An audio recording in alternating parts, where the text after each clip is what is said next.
ఇక నమస్తే, welcome to Zindagi media.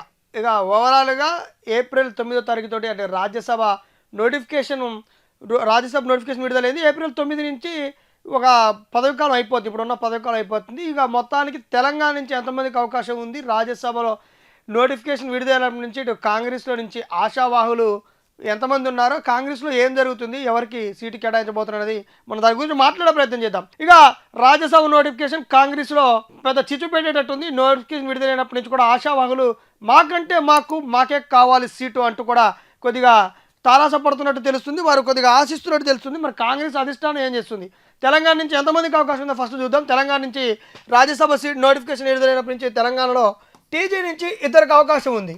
ఇద్దరిని కూడా కాంగ్రెసే గెలిచే అవకాశం ఉంది. ఎందుకంటే కాంగ్రెస్కి ఎక్కువ సీట్లు ఉన్నాయి, ఎక్కువ ఓట్లు వేసే వాళ్ళు ఉన్నారు, ఎమ్మెల్యేలు ఉన్నారు. కాబట్టి కాంగ్రెస్కి గెలిచే అవకాశం ఉంది కాబట్టి ఇప్పుడు కాంగ్రెస్కి ఆశావాహులు క్యూ కట్టారు.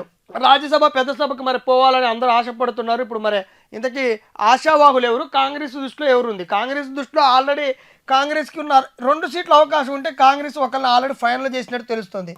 అదే అభిషేక్ మను సింగ్కి గతంలో ఇప్పుడు పదవిలో ఆయన్నే రెన్యువల్ చేయాలని ఇటు కాంగ్రెస్ ఆలోచిస్తున్నట్టు తెలుస్తుంది. ఒకవేళ కాంగ్రెస్ ఒక అభ్యర్థిని రెన్యువల్ చేసినట్లయితే, అభిషేక్ మను సింగ్ని రెన్యువల్ చేసినట్లయితే ఇంకో మరో స్థానం ఉంటుంది. ఉన్నొక్క స్థానం కాంగ్రెస్కి ఇప్పుడు పెద్ద తలనొప్పిగా మారే అవకాశం ఉంది. తలనొప్పిగా కాంగ్రెస్కి ఆ ఉన్న ఒక్క రాజ్యసభ సీటు. ఎందుకంటే ఈ ఉన్న ఒక్క సీటుకి ఆశావాహులు క్యూ కట్టారు. నాకు కావాలంటున్నారు. మనం చూస్తున్నాం ఇప్పుడు ముఖ్యంగా కాంగ్రెస్ నుంచి ఎవరున్నారు ఆశావాహులు అంటే, వనపర్తి జిల్లాకు చెందిన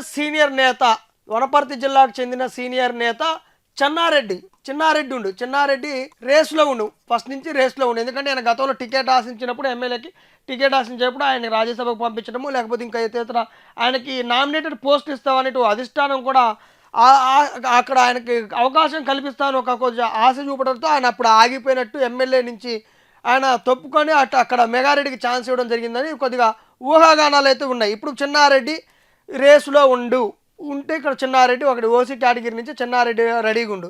ఇక రెండోది ఇప్పటికే రైతు సంఘం చైర్మన్గా ఉన్నట్టు, కమిషన్ చైర్మన్గా ఉన్నట్టు కోదండరెడ్డి కూడా నేను రేసులో ఉన్నాను స్వయంగా చెప్పిన ఆయన. కోదండరెడ్డి ఇప్పుడు నేనే రేసులో ఉన్నా, నాకు అవకాశం కల్పించాలి, నేను కూడా రేసులో ఉన్నా అంటూ చెప్తుండు. ఈయనకు కూడా ఓసీ సామాజిక వర్గానికి చెందిన ఆయన రెడ్డి.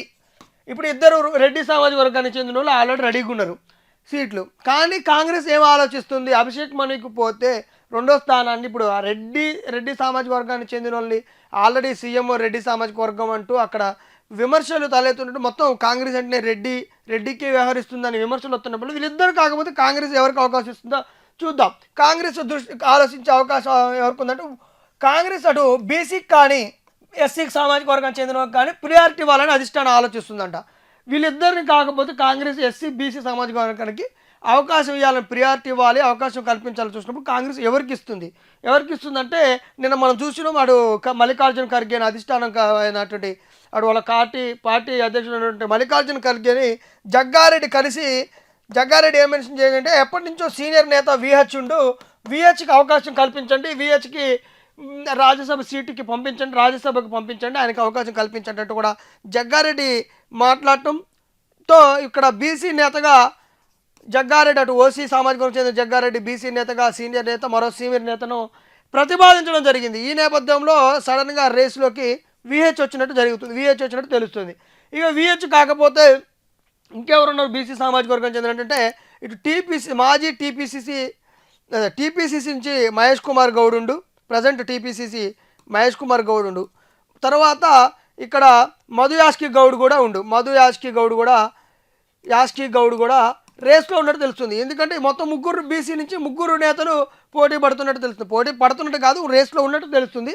అయితే ఎవరిని ఎందుకు అంటే ఇటు అవకాశం కల్పించాల్సి వస్తుందంటే, ఇప్పుడు విహెచ్కి జగ్గారెడ్డి మద్దతు తెలిపిన డైరెక్ట్గా స్వయంగా అటు మల్లికార్జున ఖర్గేతో ఆయన సంప్రదింపులు చేసిండు. ఇక మధు యాష్కి గౌడ్ ఓడిపోయి మొన్ననే గతంలో పోటీ చేసి కాంగ్రెస్ అధిష్టానంలో కూడా ఆయన పోటీ చేసి ఓడిపోవడము, ఆయన మీద ఒక సానుభూతి, లేకపోతే ఆ పార్టీకి సంబంధించిన సీనియర్ నేత, మంచి మృదు స్వభావి అంటూ కూడా మధు యాష్కి గౌడ్కి పేరుండటంతో ఆయనకు కూడా పరిశీలనలో ఉన్నట్టు తెలుస్తుంది ఇక బీసీ సామాజిక వర్గానికి చెందిన వాళ్ళకి. ఇక మూడో నేత వచ్చేసరికి టీపీసీసీ ఆల్రెడీ టీపీసీసీగా ఉన్నటువంటి మహేష్ కుమార్ గౌడ్ ఎందుకు సడన్గా రేసులోకి వచ్చిందంటే, ఇక్కడే పెద్ద ప్లానింగ్ ఉంది. ఇక్కడ ఏంటంటే మొన్న జూబ్లీహిల్స్ ఎలక్షన్లో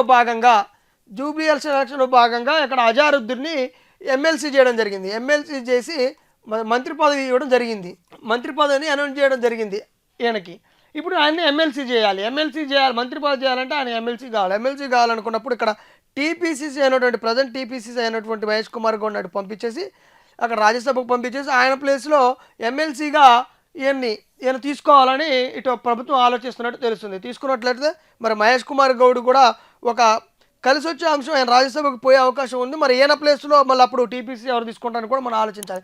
మొత్తానికి కాంగ్రెస్లో పెద్ద రాజ్యసభ నోటిఫికేషన్ 2వ సీటుకి పలు రకాలైనటువంటి కాంగ్రెస్కి ఇప్పుడు కష్టకాలం అన్నట్టు. ఎవరిని కావాలి, ఎవరిని తీసుకోవాలి. ఇటు ఓసీ సామాజిక వర్గం చెందిన ఇద్దరు నేతలు పోటీ పడుతున్నప్పుడు వాళ్ళని తీసుకుంటే ప్రతిదానికి ఓసీ సామాజిక వర్గం చెందినట్టు ఇటు రెడ్డి సామాజిక వర్గానికి ఎనా ప్రియారిటీ అన్నట్టు కాంగ్రెస్కి అదొక తలకాయ నొప్పిగా మారే అవకాశం ఉంది. మరోవైపు బీసీ నేతలనే తీసుకోవాలనుకున్నప్పుడు బీసీ నేతల నుంచి ఒకరు కాదు, ఇద్దరు కాదు, ముగ్గురు పోటీ పడుతున్నారు. మరి ముగ్గురులో ఎవరికి అవకాశం కల్పిస్తుంది? ఎంత కాదు నేను ఎస్సీ సామాజిక వర్గానికి ప్రియారిటీ ఇస్తా ఈసారి అనుకుంటే మరి ఎస్సీ నుంచి ఎవరు? ఆల్రెడీ ఎస్సీ సామాజిక వర్గం చెందిన అద్దంకి దయాకర్ని ఆయన ఒక్కడు ఉంటే ఆయన్ని మరి ఎమ్మెల్సీ చేయడం కూడా జరిగింది. మరి ఇప్పుడు కీలకంగా ఎస్సీ సామాజిక వర్గంలో ఎవరు ఉంటారు, ఎవరు పోటీ పడుతున్నారు, ఎవరిని తీసుకోవాలని కాంగ్రెస్ ఆలోచిస్తుంది. మొత్తం ఓవరాల్గా రాజ్యసభ ఎన్నికల నోటిఫికేషన్ కాంగ్రెస్కు ఉన్న 2 స్థానాల అవకాశం ఉంటే 2 స్థానాల్లో ఒక అవకాశం మనుసింగ్కి కేటాయిస్తే రెన్యువల్ చేస్తే మరి 2వ స్థానం ఎవరికి కేటాయించబోతుందని తెలియదు. ఇప్పుడు తెలిసాలుతుంది. ఆశావాహులు మాత్రం క్యూ కట్టిన నేపథ్యంలో ఇటు ఆశావాహులు క్యూ కడుతున్నారు. ఇటు నుంచి కాంగ్రెస్కి కూడా పోటీ కొంతమంది ప్రతిపాదితున్నారు. అందులో సీనియర్ నేతలు మరో సీనియర్ నేతలు ప్రతిపాదించడం కూడా జరుగుతుంది. ఓవరాల్గా కాంగ్రెస్లో ఏం జరుగుతుంది? రాజ్యసభ కాంగ్రెస్కి 2వ సీటు కోసం ఎవరు ఇక్కడి నుంచి ప్రతిపాదించబడతారు, ఎవరికి ఓవరాల్గా కాంగ్రెస్ తీసుకోబోతుంది? కాంగ్రెస్కి ఇప్పుడు పెద్ద తలకాయ నొప్పిలాగా మారిందా, లేకపోతే కాంగ్రెస్ సింపుల్గా ఒకళ్ళు కేటాయించి మిగతా వాళ్ళని బుజ్జగించే ప్రయత్నాలు చేస్తుంది అనేది తెలియాల్సి ఉంది.